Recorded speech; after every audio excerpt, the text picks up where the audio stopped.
இந்த லவ் மேட்டர்லாம் மாட்டிக்காத. நீ ஏன் சொல்றேன் தெரியுமா? உண்மையா சொல்றேன். அப்பா எப்ப பார்த்தாலும் ரிப்போர்ட் பண்ணிக்கிட்டே இருக்கணும்.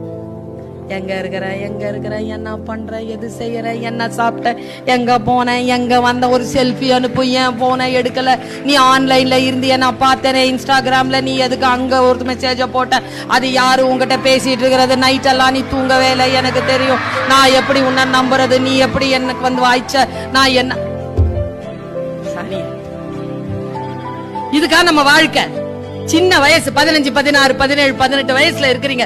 வாழ்க்கையில் கல்வி என்கின்ற ஆயுதத்தை கையில் எடுத்துக்கொண்டு அதிகாரம் என்கின்ற எல்லைக்குள் போய் பொருளாதாரத்தில் பெரியவர்களாகி இந்த தேசத்தையும் இந்த நாட்டையும் இந்த குடும்பத்தையும் காப்பாற்றுகின்ற அத்தனை ஆளுமையும் பெறக்கூடிய ஒற்றை வயதில் இருக்கிறோம். தோத்துறாத படிப்புல மட்டும். தோத்துட்டனா அடுத்தவங்க நினைக்கிற மாதிரி தான் நம்ம வாழ்க்கை இருக்கும். ஜெயிச்சிட்டனா நாம நினைக்கிற மாதிரி நம்முடைய வாழ்க்கையை வாழலாம். ஆனா இப்போ அது புரியாது. இந்த வயதில் அது புரியாது. ஆனால் புரிந்தவர்கள் ஜெயித்து விடுகிறார்கள்.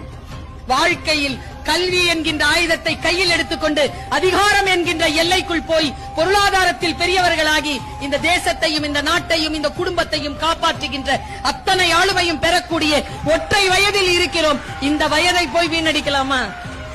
Any cos. படிப்பை மட்டும் கோட்டை விட்டுறாத. என்ன வேணாலும் பண்ணிக்க.